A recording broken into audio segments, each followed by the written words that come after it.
Esqueça por um instante o status da medicina. Esqueça a imagem, o jaleco, o jantar e pense somente em gente que sente. Está mais do que na hora de resgatarmos o básico: amor, serviço, vida, sentido. Todos os dias, medicina para nós é arte. É o paciente que tem nome, a consulta que conversa, o exame que olha e vê. Nossa inovação é um lembrete aos essenciais. Nossos produtos são para sentir o pulso, reoxigenar a vida, olhar adiante e ajudar o time de saúde a se conectar com pacientes. E assim, fazemos dos primeiros cuidados um resgate ao que realmente importa: servir.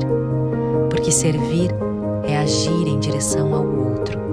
MD, salvando o básico da medicina.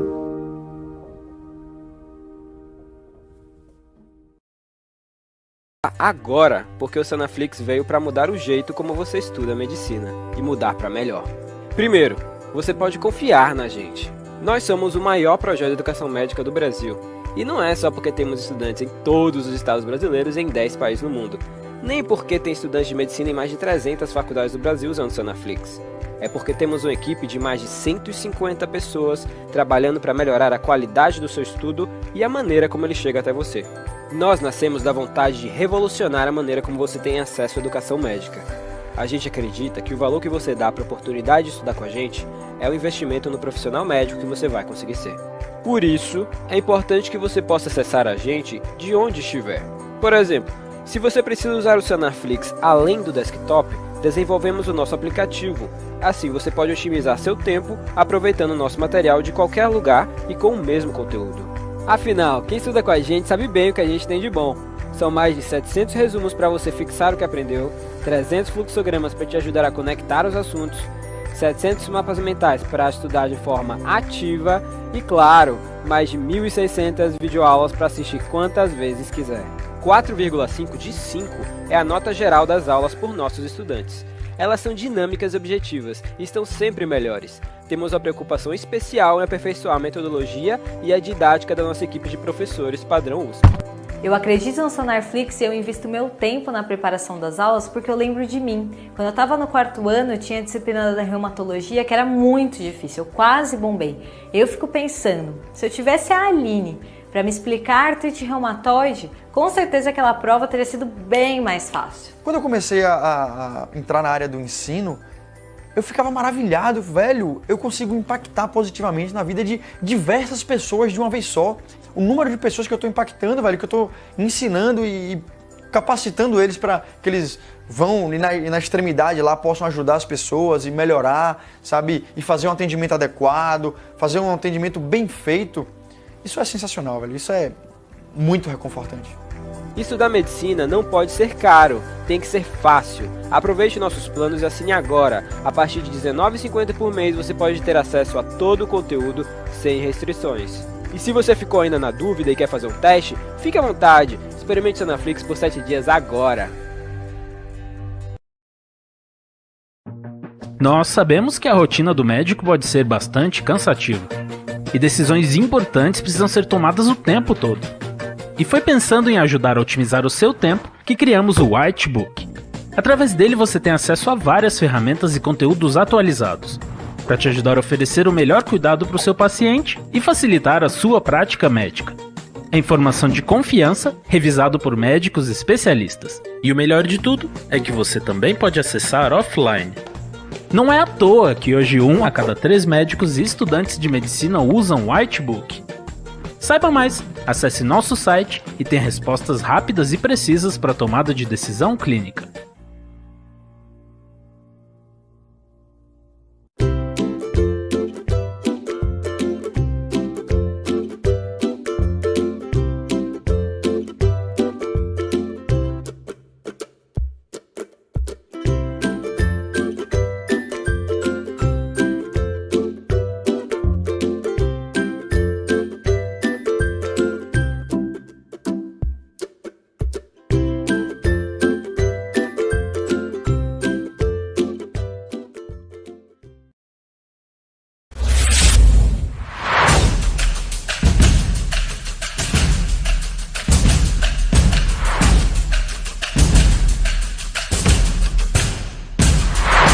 Tudo isso, sim, é possível. Você que é médico ou estudante de medicina sabe mais do que ninguém o quanto é difícil conciliar a rotina com os estudos e a vida pessoal. A gente até poderia fazer um filme com a rotina de um médico super feliz, atendendo seus pacientes com tudo bem organizado e planejado, com seu trabalho, família e ainda os estudos em dia.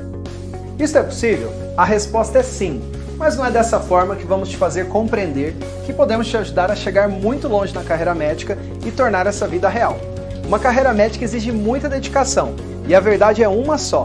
Para ter um crescimento sustentável da carreira, você precisa ter na sua rotina organização, foco, disciplina e muita inteligência emocional, além de usar técnicas de estudos avançadas que sejam mais aderentes ao momento que estamos vivendo.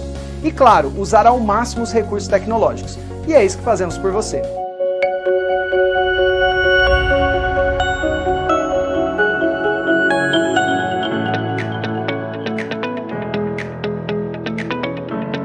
Para estudar, você não precisa só do melhor conteúdo, mas sim descobrir a sua melhor versão para aprender a aprender. E é exatamente neste ponto, quando a carreira exige mais de você, você não pode desanimar. E aí eu te faço uma pergunta. Por que você acha que precisa dar conta de tudo isso sozinho, se existem especialistas muito melhores que você nisso? Nós temos a resposta. Nosso objetivo é fazer você ser o protagonista da sua história, alcançar o seu sucesso com dedicação e, ao final, se sentir orgulhoso de chegar tão longe. Vamos fazer uma trajetória mais leve, com menos estresse, traçar novas metas e realizar cada uma delas, junto com você. Só assim, vamos fazer os seus sonhos possíveis. São mais de 10 anos atuando com um método revolucionário direcionado exclusivamente para a carreira médica. Somos eficazes no desenvolvimento de habilidades e comportamentos, tanto que nos últimos anos temos atingido patamares muito elevados, com taxas de aprovação na residência médica de quase 90% de nossos clientes.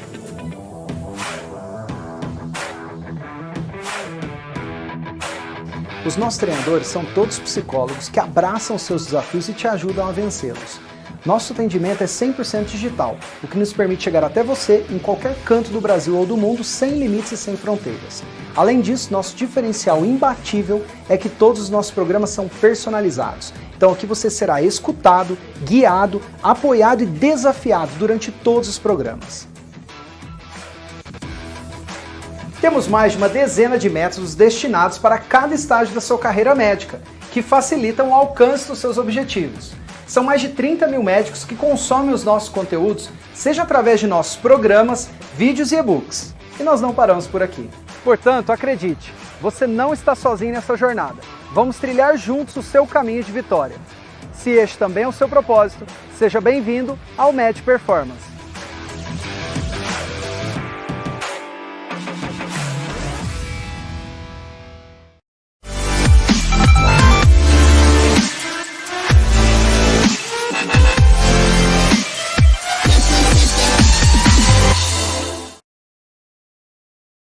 Olá pessoal, bom dia. Hoje nós iremos iniciar o segundo dia do simpósio e iremos começar falando sobre a mesa redonda de medicina do sono. E para isso nós tivemos como convidados o Dr. Lúcio Uebra, Marco Cipriano e Alexandre Marreco. E vamos começar apresentando os palestrantes. O Dr. Lúcio, ele fez medicina pela UFJF, em Minas Gerais. Ele fez neurologia, residência de neurologia, pela HC, da UFMG. Especialização em medicina do sono pela Unifesp, EPM. Ele é mestre em ciências em medicina do sono pela Unifesp. Realizou estágio em medicina do sono no Hospital de Paris. E é membro titular da Academia Brasileira de Neurologia, Associação Brasileira de Sono e da European Sleep Research Society. O Dr. Alexandre, ele é médico pela EMESCAM, ele é neurologista pelo Hospital Universitário Pedro Ernesto da Universidade do Estado do Rio de Janeiro, especializado em doenças neuroimunológicas pelo Hospital das Clínicas da Faculdade de Medicina de Ribeirão Preto, em São Paulo. Ele fez especialização em Medicina do Sono pelo Instituto do Sono em São Paulo, é mestre em Neurociências pelo Hospital das Clínicas da Faculdade de Ribeirão Preto, em São Paulo. e é sócio médico neurologista desde fevereiro de 2017 do Neuromed, que é uma clínica de neurologia e medicina do sono em Vitória.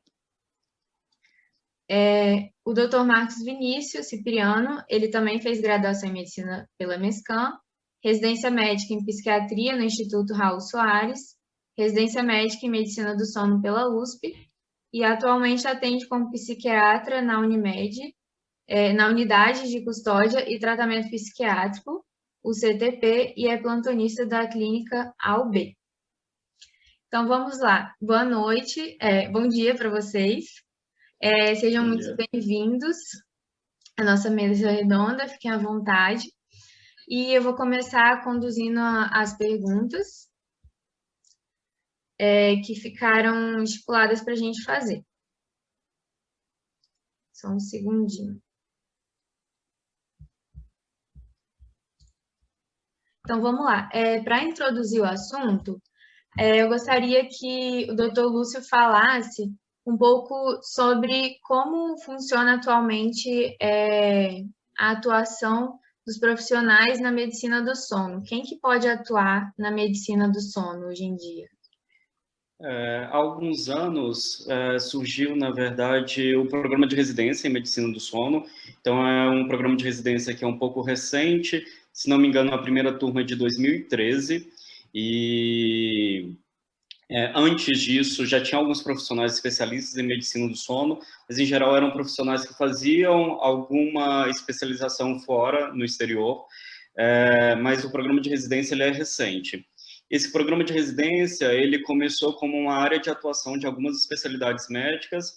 Inicialmente, tinha como pré-requisito psiquiatria, neurologia, pneumologia e otorrino, e com o avançar dos anos, também foram agregados como pré-requisito clínica médica e pediatria.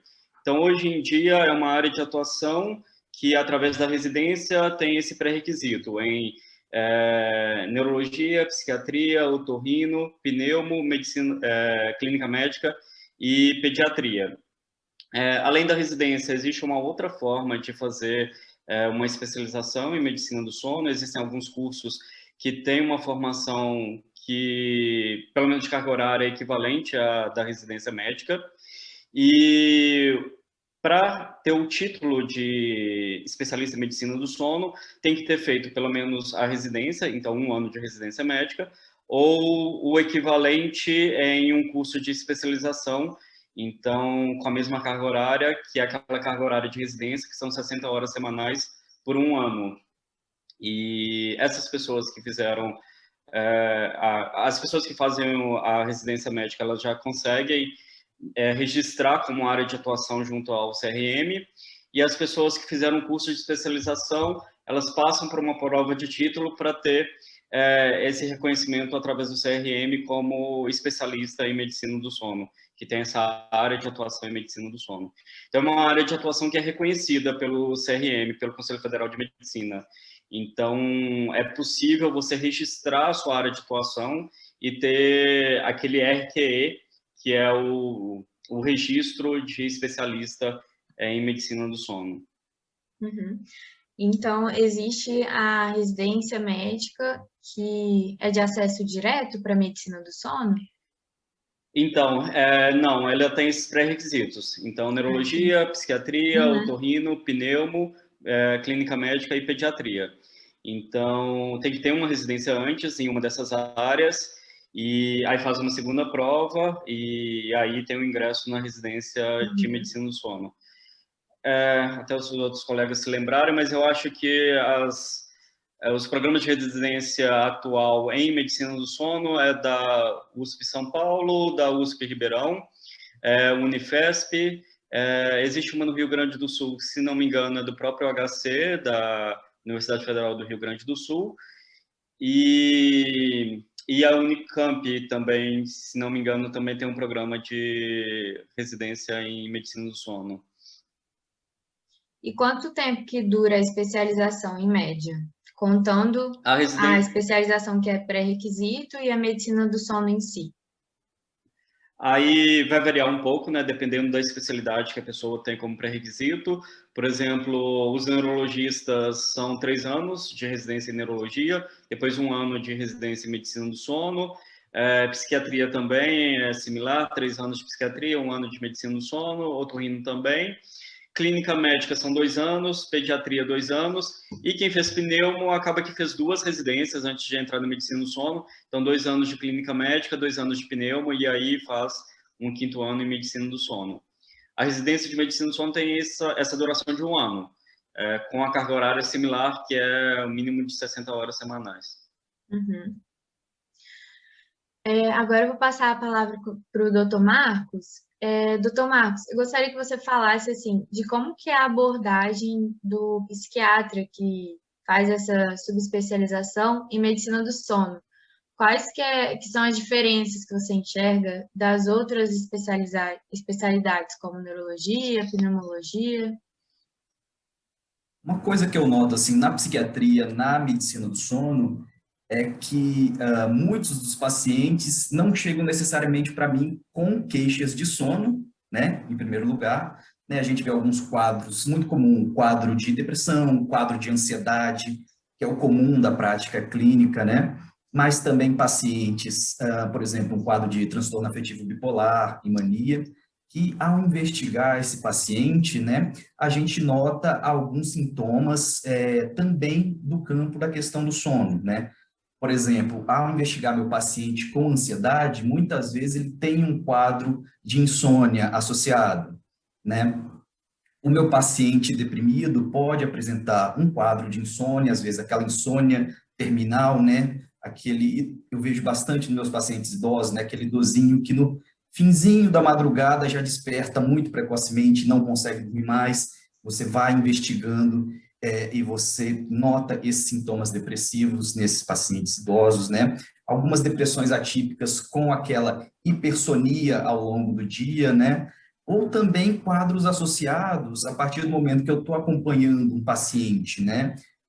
E vejo que esse paciente, além da queixa de um sono não restaurador, tem uma queixa de uma sonolência excessiva diurna, né? Aí, ao fazer o exame físico, ver que esse paciente pode ser ou um retrognata, ou uma queixa de ronco ao longo da noite, para a gente avaliar uma apneia obstrutiva do sono associada, né? Um sono de má qualidade com, por exemplo, síndrome de pernas inquietas. Então, geralmente, a primeira queixa que chega para mim no consultório nem sempre é a de sono, né? Mas eu sempre introduzo isso para dar uma enriquecida no atendimento ao nosso paciente, né? E a gente acaba descobrindo, pescando alguma coisa. E quando a gente já começa a tratar concomitante, né, um sintoma ansioso, um sintoma depressivo, já com o sintoma do campo do sono, você vê essa melhora mais rápida do paciente, você vê maior adesão do tratamento, né, que esse paciente acaba tendo na nossa clínica. Uhum. Então, só para complementar, uma outra pergunta que a gente tinha listado quais são os principais fatores que ocasionam a insônia, né? Principalmente no campo da psiquiatria, tem vários, né? Como depressão, ansiedade. Quais são os mais frequentes que você vê no consultório?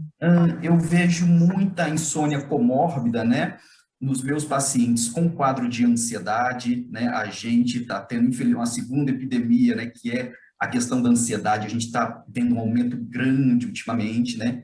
Mas tem alguns fatores que podem predispor também, do ponto de vista da genética desse paciente, a questão de faixa etária, o sexo também é algo importante para a gente ficar de olho, né? E também na investigação clínica, né? Será que esse paciente faz o uso, tem alguma doença clínica, né? Esse paciente pode ter um hipertireoidismo que está causando essa insônia. Esse paciente, por exemplo, pode ser usuário de alguma substância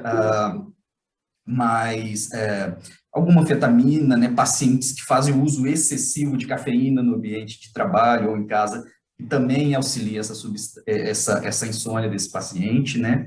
Então, assim, vejo muito, né, essa queixa nos meus pacientes ansiosos, vejo também nos meus pacientes deprimidos, né? E sempre investigar também, sempre ficar com a pulga atrás da orelha, né, que quando o paciente chega para a gente no consultório de psiquiatria, sempre lembrar também que tem a clínica envolvida, né? Então, fazer aquele screening clínico para ver se essa insônia pode não ser de origem de alguma doença clínica desse paciente, ou de uma própria má higiene do sono, hábitos ruins de sono, o ambiente de sono e tudo mais desse paciente. Uhum. Certo. E a gente queria saber também que uma dúvida recorrente é que, por exemplo, se o paciente ele chega num consultório de um neurologista reclamando de alguns sintomas de dificuldade para dormir, ou terror noturno, que são bastante frequentes, como que funciona essa comunicação entre o neurologista e o psiquiatra? Se o neurologista ele observa que o paciente tem algum sintoma psiquiátrico, que poderia ser a causa do problema, geralmente ocorre essa comunicação entre os neurologistas e psiquiatras? Pode responder, quem se sentir à vontade. Eu tive a oportunidade assim, de dividir alguns pacientes com os colegas da neurologia, né? E muitos neurologistas já fazem esse trabalho perfeitamente bem, assim, de acompanhar, fazer o diagnóstico, né? Acompanhar essa questão do paciente, os sintomas de sono, eles tratam muito bem, né? Aí eu vejo que a tendência dos colegas é encaminhar para mim se eles notam alguma comorbidade já do campo da psiquiatria nesse paciente também, né? Porque, assim, tem muitos colegas em comum que trabalham essa parte da questão do sono, né? Que trabalham muito bem, né? Às vezes a gente entra em contato, mais com a conversa, mas eu vejo, assim, que eu recebo mais encaminhamentos se esse meu colega da neurologia suspeita também que esse paciente possa ter alguma comorbidade psiquiátrica associada nesse paciente. Certo. E agora a pergunta vai para o doutor Alexandre.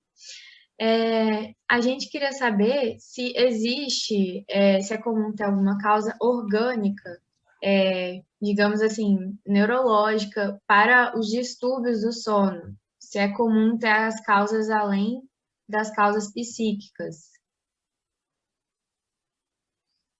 Sabe que os transtornos do sono, elas podem acontecer por fatores variados, geralmente uma associação de fatores, né? Dificilmente o paciente tem uma única causa, mas a correlação neurológica, psiquiátrica, clínica, reumatológica, tudo isso interfere bastante aí no desenvolvimento de síndromes e doenças, distúrbios do sono. Pacientes com artrite reumatoide, pacientes com Sjögren, a gente vê bastante síndrome de pernas inquietas, por exemplo, pacientes aí, clinicamente falando, grandes obesos, pacientes que têm alguma disfunção anatômica, né, craniofacial, para a apneia do sono também é importante a gente saber. E doenças neurológicas, sim, também. A gente tem pacientes com síndrome de Down, a gente tem pacientes aí com doenças variadas, mesmo AVC, né, o paciente que fica com alguma obstrução, tem algum déficit motor, ele pode apresentar com facilidade distúrbios do sono também por conta disso. Entendi.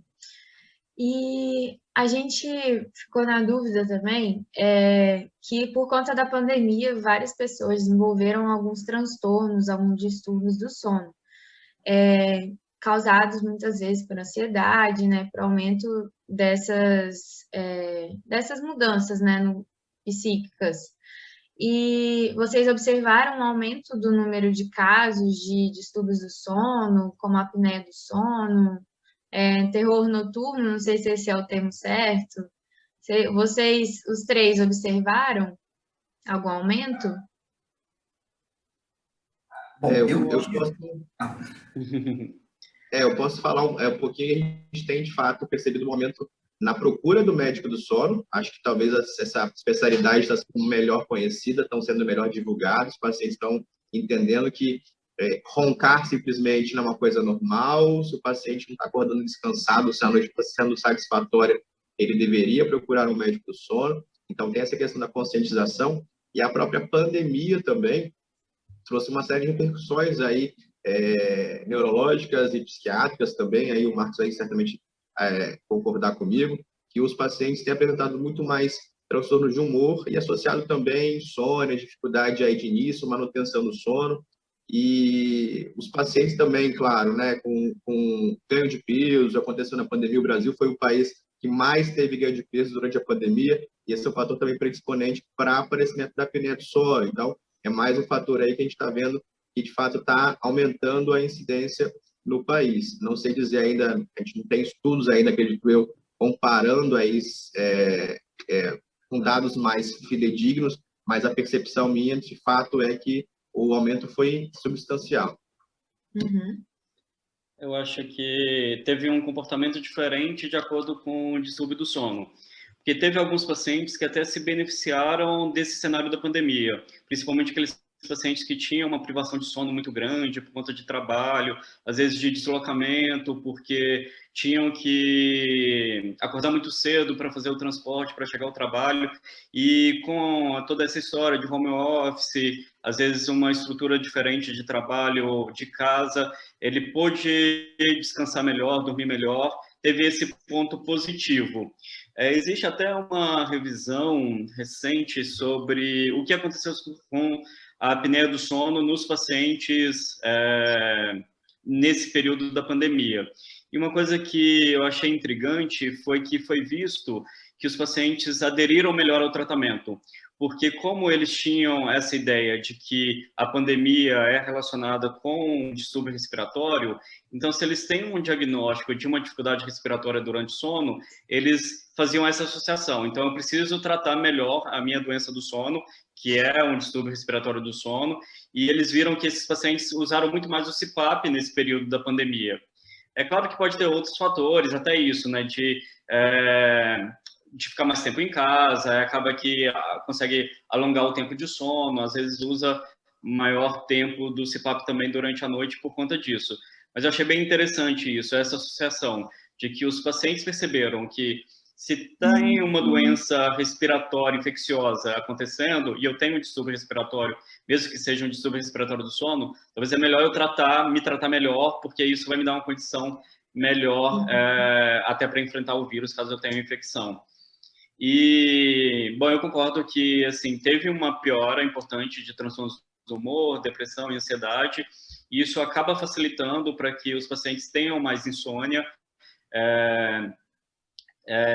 talvez também transtorno de pesadelo, ataques de pânico noturno, tudo isso que pode estar relacionado com os transtornos do humor e ficando mais frequente agora nesse período.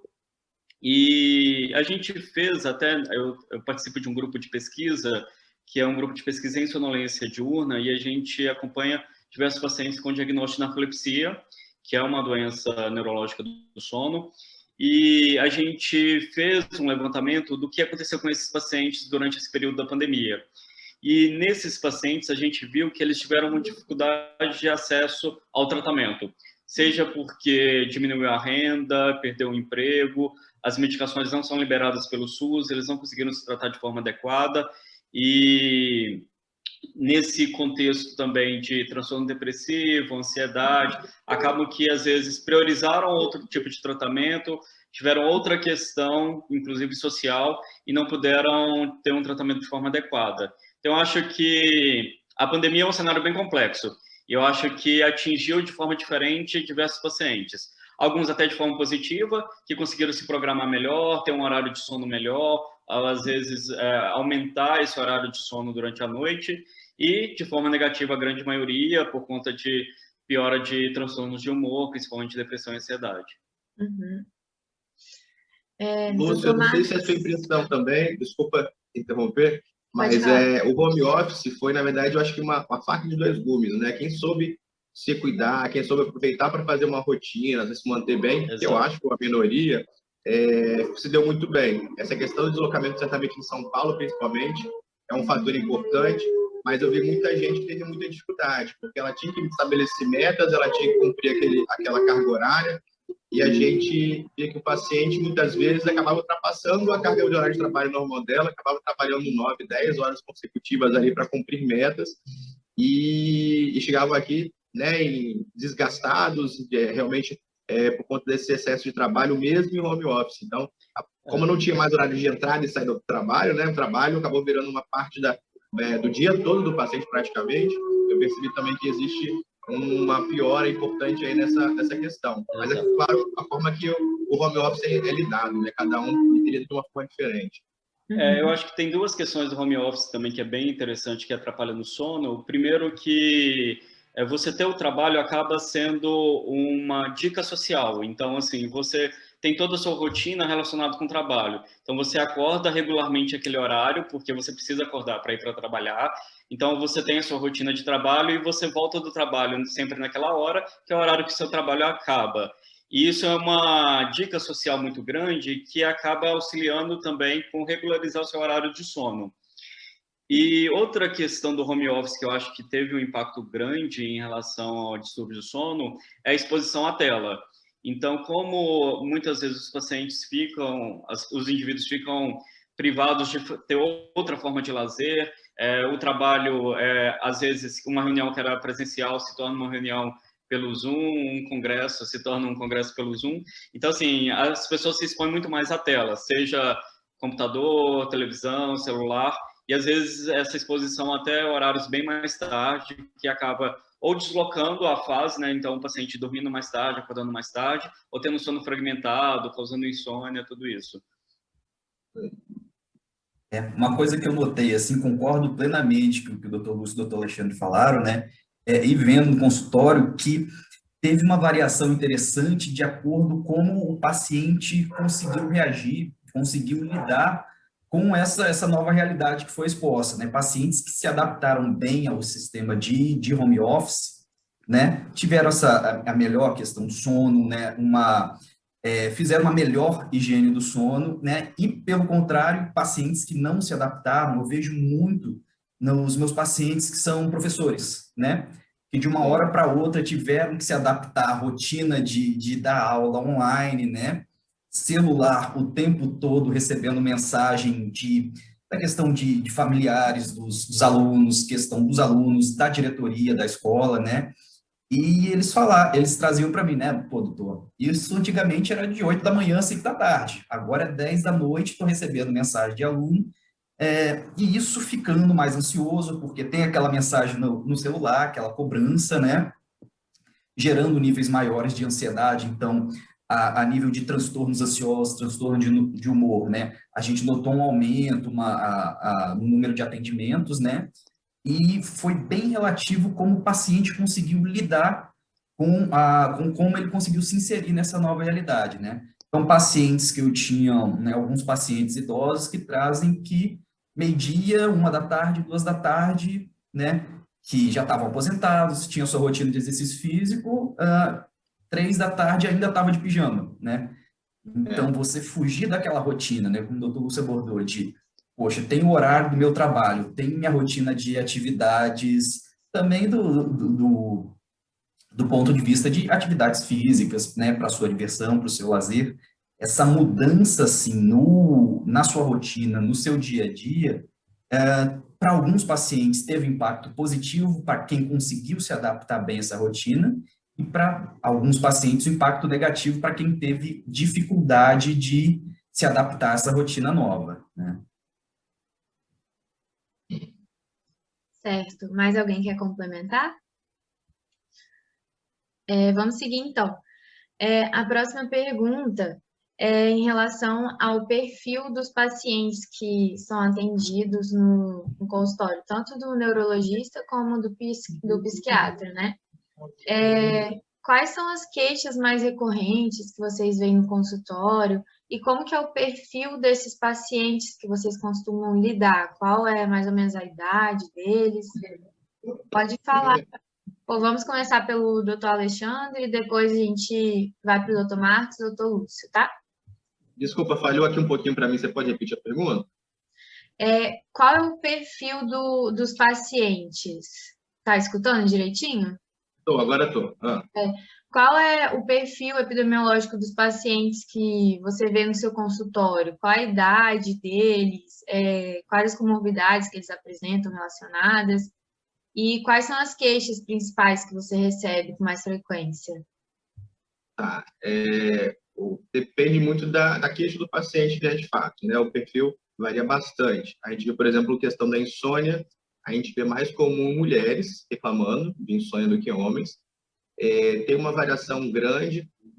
Eu, antes mesmo da pandemia, a gente tinha principalmente mulheres mais velhas, né, com muitas vezes o uso de benzodiazepínico por muitos anos e querendo se livrar da medicação, era um perfil que aparecia com frequência. Hoje, cada vez pessoas mais jovens têm aparecido, talvez por conta da pandemia, não sei dizer.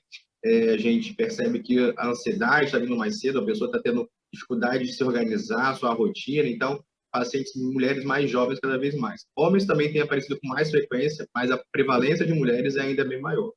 Em relação ao distúrbio respiratório, a apneia do sono de fato, a gente vê geralmente pessoas mais velhas, né? Ronco, apneia, pessoas mais velhas, acima aí dos 40, 50 anos de idade, em geral, principalmente com essa queixa. Tô roncando, a esposa traz geralmente o marido, tá roncando, não tô conseguindo dormir, eu tenho insônia, e ele ronca a noite toda, e aí acaba fazendo essa dupla aí da noite que a gente precisa acabar auxiliando o casal. Mas homens e mulheres, em relação a distúrbio respiratório, principalmente depois da menopausa, a mulher, né, tem bastante, apneia também, mas a gente tem visto esse perfil. Em relação a pacientes ansiosos, cada vez mais frequente, mas as queixas são essas. Com menor frequência, claro, os transtornos comportamentais, né? Transtorno comportamental do sono REM, parassonias em geral, pesadelos frequentes, pacientes com sonambulismo, esses aparecem um pouco mais também, mas se distribuem talvez mais na população mais jovem, que a gente vê com mais frequência. Jovem, adolescente, jovem adulto, né? A gente vê com mais frequência nessa população. Minha impressão aí do meu dia a dia basicamente é essa, não sei se é a mesma realidade dos colegas. Uhum. Eu concordo com o Alexandre, né? Noto assim que também no meu consultório, vendo o aumento, né, dos quadros de ansiedade, está sendo o carro-chefe da maior demanda, né, lá no consultório, da maior demanda dos atendimentos, né? Quadros de ansiedade, muitas vezes ligado a essa questão também daquela insônia inicial, algumas vezes uma insônia de manutenção, né? Mas o paciente que descreve está muito ansioso, muito preocupado, aquele sofrimento por antecipação, aquela cabeça que não desliga ao botar a cabeça no travesseiro, né? E muitas vezes já vem pedindo um remédio para dormir, né? Mas aí a gente faz aquela abordagem prévia, como é que está se adaptando a essa nova realidade, como é que está... eu noto que, assim, para essa questão do ambiente de home office, os pacientes mais novos estão tendo uma adaptação melhor, né? Os pacientes da casa dos 40 e diante estão tendo um pouquinho mais de dificuldade de se adaptar a essa rotina, então estão trazendo mais essa questão das queixas, né? A questão da higiene do sono, né, que a gente sempre reforça a cada consulta, o paciente já chega querendo uma pílulazinha mágica para dormir, acordar 100% no outro dia, sem ressaca, sem nada, mas você vai investigar, né, a questão de como é que está a qualidade de sono, o ambiente que esse paciente dorme, o uso de telas à noite, né, muito comum levar o celular, né, levar o smartphone para a beira da cama, né, passar o smartphone ao lado durante o sono todo, né? Então, a gente nota que está tendo essa dificuldade, assim, do paciente, que ele chega para a gente com uma higiene do sono muito ruim, então que a gente tem que martelar esse tema com ele, né? Esse aumento importante, né, da questão do quadro de ansiedade, né? Nos pacientes que estão com dificuldade de se adaptar à rotina do trabalho, durante a pandemia, e dos idosos que estão aposentados, que tinham uma vida superativa e de uma hora para outra ficando restritos às 4 paredes de dentro de casa, né? Então, a gente faz esse trabalho também aí, né, para tratar uma melhora desses sintomas aí da ansiedade desse paciente, sempre reforçando também a questão da higiene do sono, da qualidade de sono desse paciente, procurando alguma doença associada, né? Sempre investigando uma apneia do sono que possa estar associada a esse nosso paciente. Mas, assim, o que eu estou vendo um importante aumento, em primeiro lugar, né? Transtornos ansiosos, quadros de transtorno de ansiedade generalizada, um aumento dos quadros de transtorno de pânico, né? Um pouco menor caso, número de quadros de depressão, mas a gente está vendo um aumento principalmente nesses 3 quesitos, né? E geralmente muitos dele com uma queixa de insônia associada. Uhum. Doutor Lúcio, pode falar. Acho que o perfil de paciente é similar. Então, vai desde pacientes jovens, às vezes com insônia, até o paciente mais idoso, às vezes com um sono agitado, uma dificuldade, um transtorno de ritmo, um distúrbio respiratório do sono. Mas uma questão interessante que acontece muito no consultório do neurologista é o paciente ter um outro distúrbio, uma outra doença neurológica, e você perceber que por trás ali existe um distúrbio do sono. Então, às vezes, a queixa não é propriamente uma dificuldade de sono, um distúrbio de sono, mas ele traz uma queixa até com uma ideia de que seja um outro diagnóstico, e ali no consultório você faz o diagnóstico do transtorno do sono. Então, é muito comum, assim, no consultório do neurologista, a gente receber, às vezes, o paciente que tem uma queixa de dificuldade de memória, e aí você investiga e, na verdade, é um déficit de atenção, e atrás desse déficit de atenção tem, na verdade, um distúrbio do sono, tem uma insônia, tem um distúrbio respiratório do sono, uma apneia grave, tudo isso.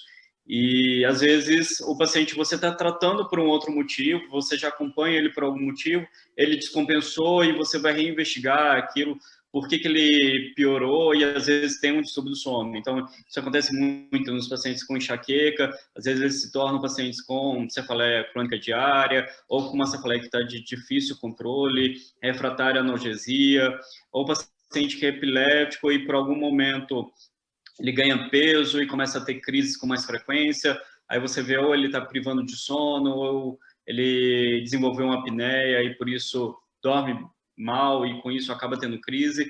Então é muito comum assim essa correlação que é bidirecional entre outros distúrbios, outras doenças neurológicas e distúrbios do sono.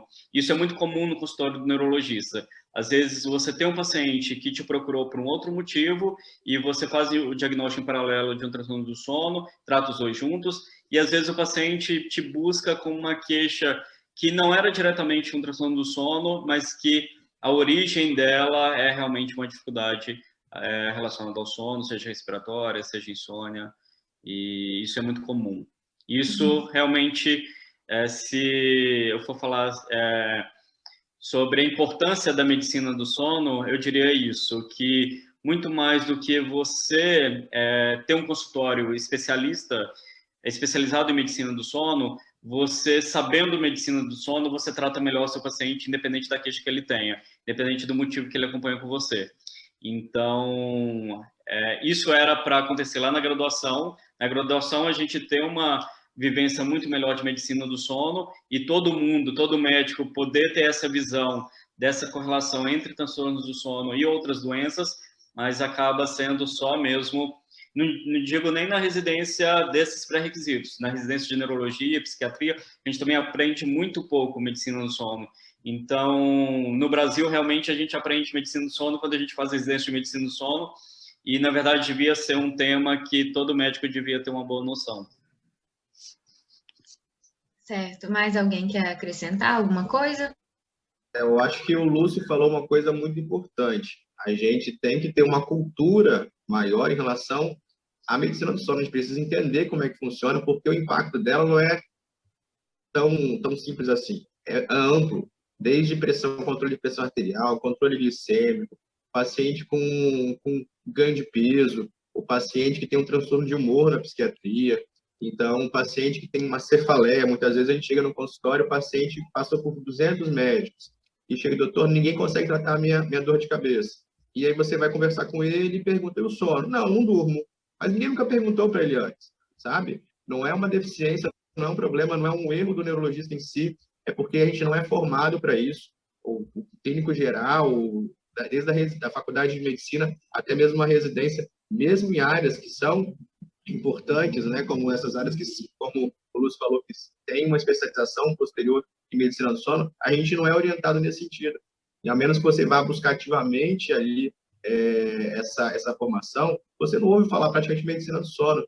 Por isso que eu acho importante esse simpósio estar trazendo isso também para formando aí novas gerações, ter essa cultura também de pensar como é que é o sono do meu paciente, por que a epilepsia dele não está tão bem controlada, por que o transtorno de humor está piorando, por que o paciente tem essas queixas todas e a princípio medicação está ok, está aderindo ao estilo de vida que a gente gostaria, mas se a gente não pergunta muitas vezes sobre o sono do paciente, a gente deixa passar muita informação importante que tem um impacto direto na qualidade do tratamento dele.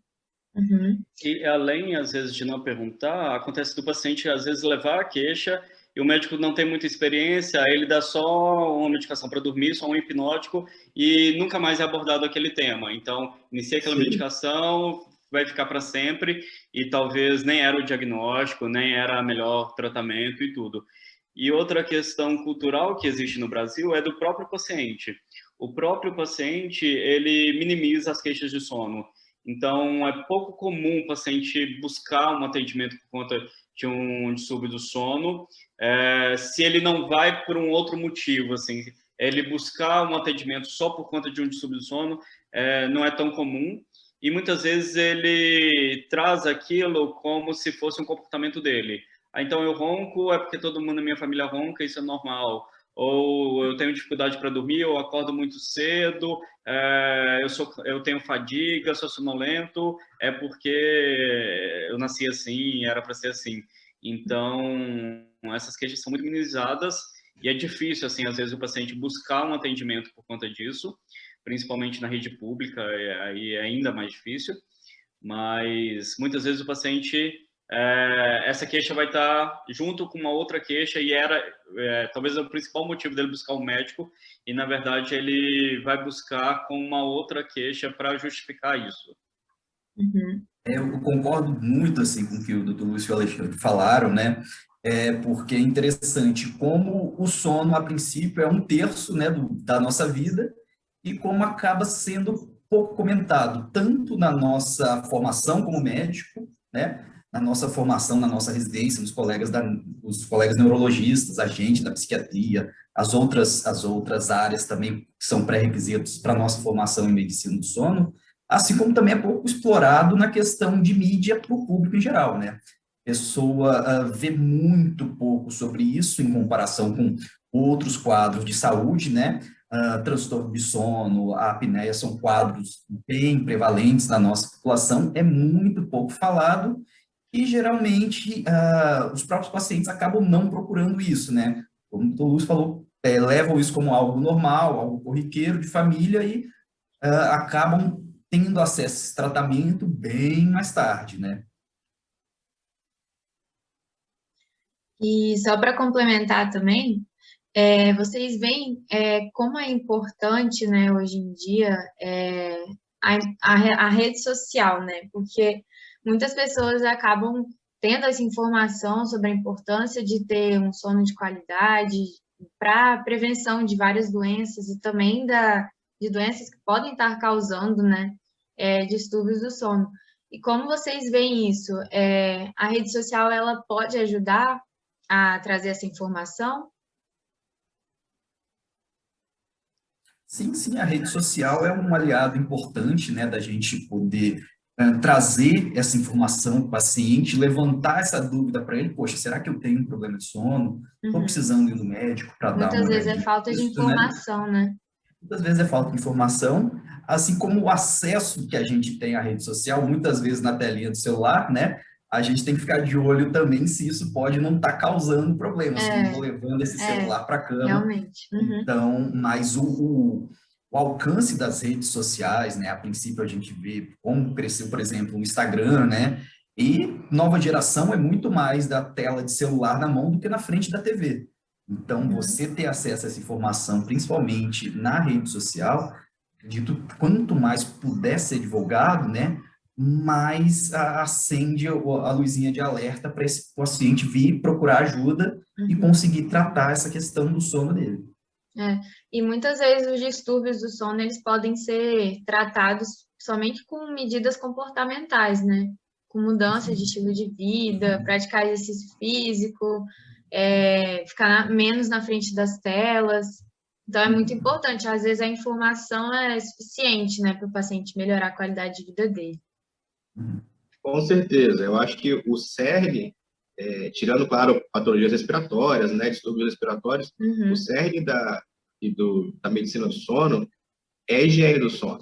O paciente que não dorme bem, o paciente que tem um distúrbio aí de ritmo, ou então tem, de fato, uma insônia, mas é muito comum ter má associação. Então, eu gosto de dormir com a TV ligada. Se eu não estiver ligada, eu não consigo dormir.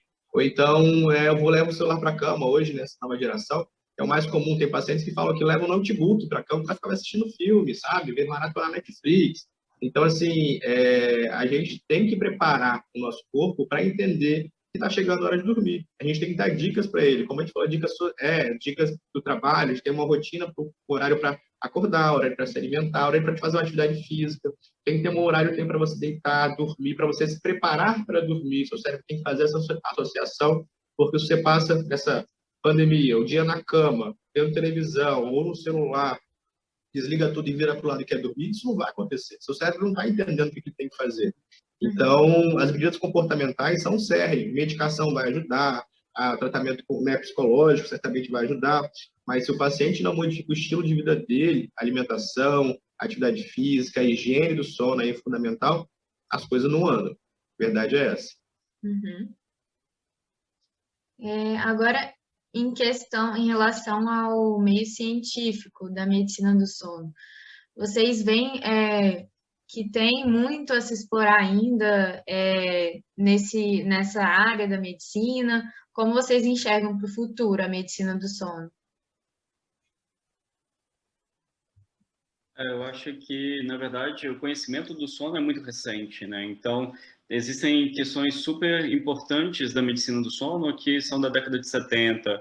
Então, o prêmio Nobel, há 2 ou 3 anos atrás, foi relacionado com a medicina do sono, que foi sobre os clock genes. Então, assim, a medicina do sono ainda está avançando muito e existe ainda muito para se conhecer. E é tudo muito recente. Tanto a fisiologia mesmo do sono, quanto os distúrbios do sono.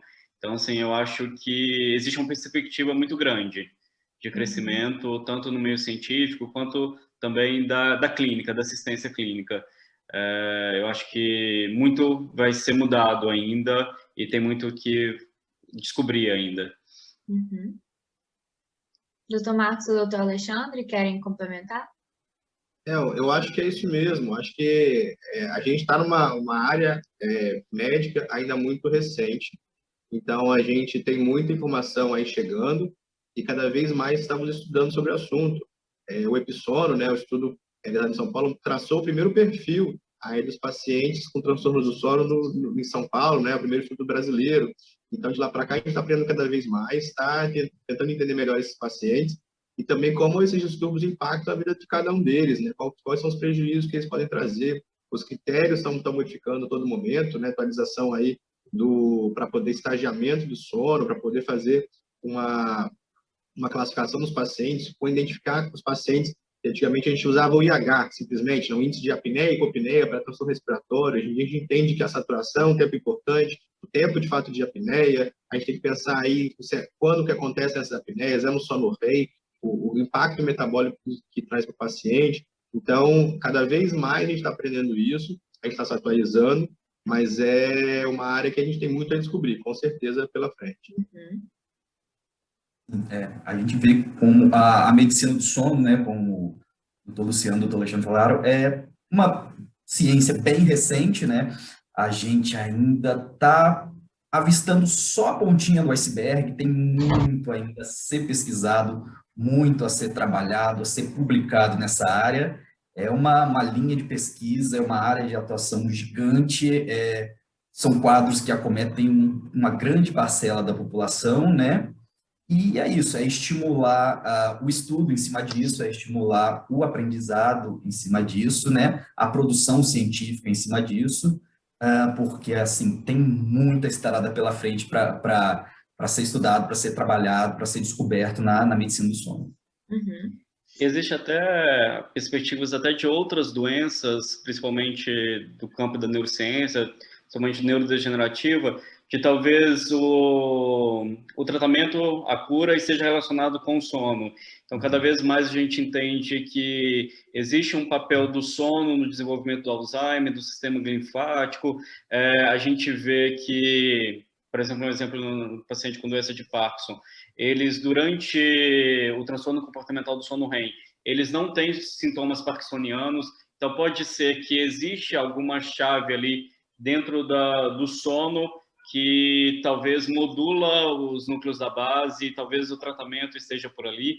Então, assim, entender melhor o sono talvez vai ajudar também na ciência de outras áreas dentro da neurociência, principalmente as doenças neurodegenerativas. Uhum. Muito interessante mesmo. E tem muito para se descobrir ainda, um campo muito amplo, que é recente, né, na medicina. E, por fim, a última pergunta, assim, para fechar, eu queria que vocês falassem como que é o mercado de trabalho atualmente da medicina do sono no Brasil e nos estados em que vocês atuam. Pode começar o doutor Alexandre. Então, a área de medicina do sono, a área de atuação, eu acho bem interessante, justamente por ser uma área ainda recente. A gente entende que a demanda está sendo cada vez maior, os pacientes estão descobrindo essa área, estão vendo a necessidade de procurar. É uma questão cultural, não vai ser do dia para a noite, mas a demanda está sendo importante, principalmente depois da pandemia. Durante essa pandemia, a gente percebeu que os pacientes entenderam de fato que o sono não estava legal e a repercussão está sendo muito importante. Então, é uma área de atuação que tem ganhado cada vez mais destaque e relevância aí para o tratamento de diferentes patologias, diferentes áreas da medicina, e acredito eu que cada vez mais vai ter esse destaque para o cardiologista, para o endócrino, para diferentes áreas, para o ginecologista, para entender melhor como a noite do paciente está influenciando na patologia, no distúrbio que ele está tratando. Pode falar, doutor Marcos. Né, eu concordo com o doutor Alexandre, né, e a gente vê como está crescendo essa demanda, né, mas exatamente como o Alexandre disse, né, essa questão é um aspecto cultural, né, do paciente questionar sobre o sono dele, se o sono dele está de qualidade, se o sono não está de qualidade, se isso é ou não um problema, procurar, né, o atendimento em cima disso, né. Então, é uma área que está crescendo, né? A gente vê aumentando essa demanda no sentido do mercado de trabalho, né? A gente vê tanto a nível de consultório, quanto a nível de serviço de laboratório de medicina do sono, né? Oportunidade também de você trabalhar, por exemplo, com a realização de procedimentos, né? Realizando as polissonografias, montando essa questão de um serviço de medicina do sono também, trabalhando isso dentro do ambiente intra-hospitalar, né? Não só no ambiente do seu consultório, que é algo também que é muito legal, mas abre um espectro, assim, que a gente, por exemplo, dentro da psiquiatria, a gente ficava um pouco mais retido ao consultório, né? É interessante que a medicina do sono abre um pouco mais o leque para a gente estar dentro do hospital, para estar dentro do laboratório do sono, né? Para dar uma expandida também na nossa visão, instigar a gente um pouco mais a estudar, né? E tá tendo esse aumento legal, assim, dos pacientes questionando sobre o próprio sono e procurando atendimento, procurando ajuda sobre isso. Uhum. Só complementar uma questão que os colegas, algo que os colegas já falaram, uma questão interessante quando você é especialista em medicina do sono é que você recebe encaminhamento de outros colegas.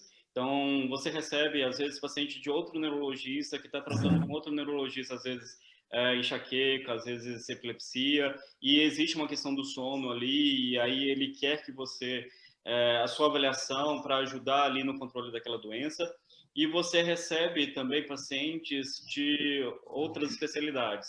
Então, o cardiologista que identificou uma fibrilação atrial acha que pode ter um distúrbio respiratório do sono ali por trás.